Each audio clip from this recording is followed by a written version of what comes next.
I went to him with some health concerns, and I was low on energy, a little bit stressed out through work, and my twos weren't that great.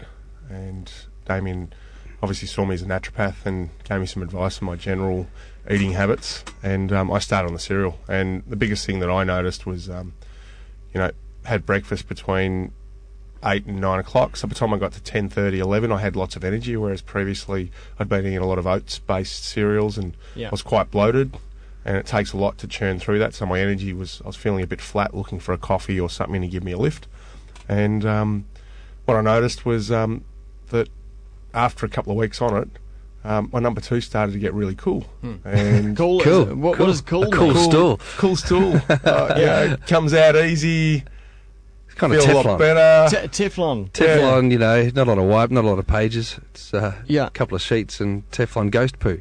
It's Teflon, you crimp it off, away it goes. Yeah, well, there's probably often not a lot of need to crimp. It kind of it's out and you're done, and so you're not hanging around for a long time, which is a good thing. That's what we call a number 4. Yeah. And so if you go to on the poo chart on the website, we talk about what the different types of poos you could be looking for would be, and the number 4 is your ideal one. That's what you want. Yeah. And so my weekly goals, I've got up there trying to achieve as many number 4s as I can. And, so far, my score sheet's been pretty good. But surely you can't do that just from eating the cereal. It's got to be continued throughout the day.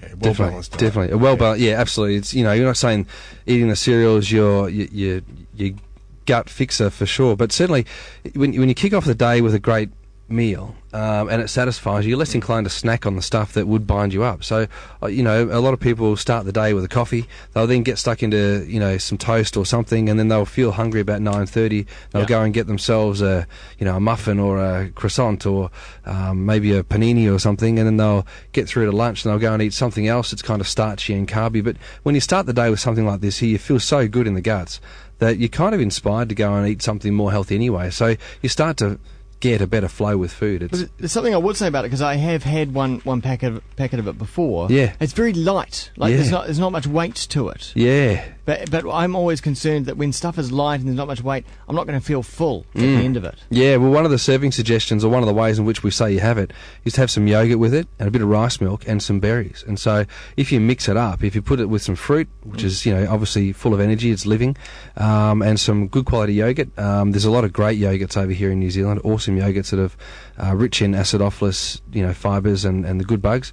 And I use rice milk just because I like the feeling of rice milk and it tastes quite good. So I use rice milk, yogurt, berries. You put that all together and it's a full meal. So you've got the full complement of protein, fat, and carbohydrate, and you feel terrific. Do you completely cut out dairy, or mostly cut out dairy out of your own diet? No, well, like I said, I have yogurt. There's yogurt in that, and I'll have a coffee a day in which I have cow's milk in that one. And from time to time, we'll use cheese in salads, for example, bocconcini or fetas or parmesans. We'll use those. They're pbeautiful, and we'll put cheese. My son's. You don't see any problem with dairy in your diet at all? Sometimes I think if you're over dairy, I think you're going to have a bit of problem. And a lot of people get through a litre or 2 of milk every single day, and I think that's a big challenge. And people are often walking around lethargic, or they're walking around with bowel problems. They could be explosive diarrhea and not even think anything of it. They just think that's normal. Yeah. But it could be that they might have a sensitivity to one of the foods they're eating, and it could be dairy. So I'm always conscious of it. I don't eat too much of it. It's definitely a snot producer.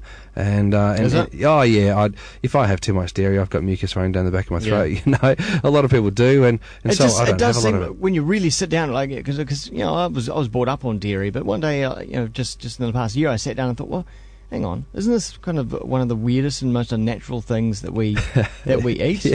Suckling on the teat of a cow. It's funny, we're talking about that on the way in, but it is an unusual thing that we rely on another animal's product so heavily throughout our whole lifestyle, and for it to be given its own food group is, I think, quite unique. It's remarkable.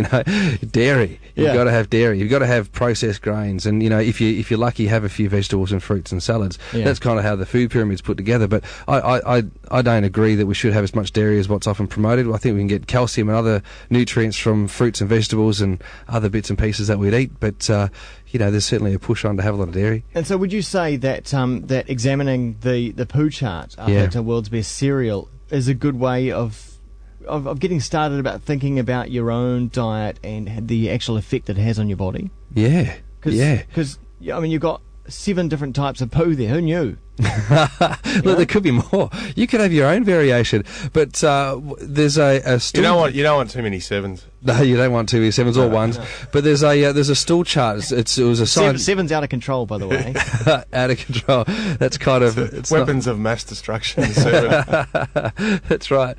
It's actually taken from the Bristol stool chart, which is a thing that's widely used around the world. And they used it. It was on a TV show. I think Gillian McKeith used the Bristol stool chart then, but it was something that was developed in Bristol in the UK, and it was from analysis of feces that they did over there, and they found that the number 4 stool, the poo that's classified as number 4, is the most healthy one to have. The least mucus, the least bad bugs, the least gas. It's the way to go.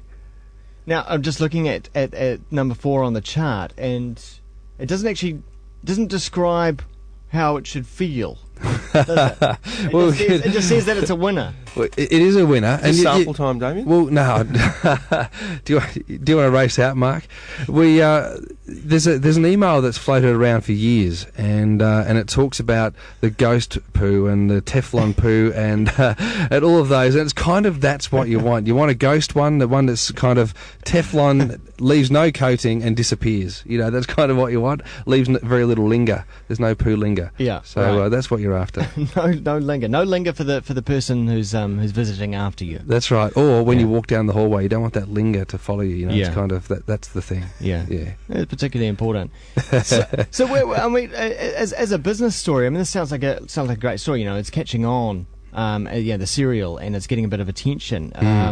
Just in New Zealand, or is this elsewhere as well? Yeah, well, we launched it in Australia because that's where I've moved to, and so it's going great guns throughout Melbourne, Sydney, Brisbane, along the east coast, and we launched it in New Zealand probably 3 or 4 months ago in Christchurch. I've got a weight loss company down there called Slim You, and you can buy it through there, and we thought we've got to get it into the supermarket. So we're meeting with the supermarkets today.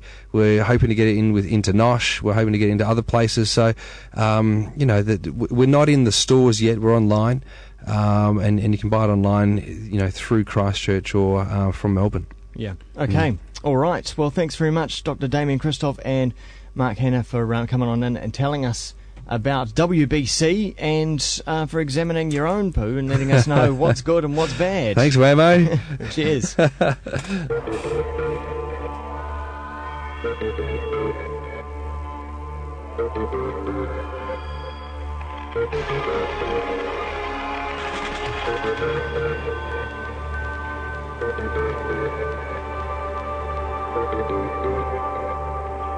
Thank you.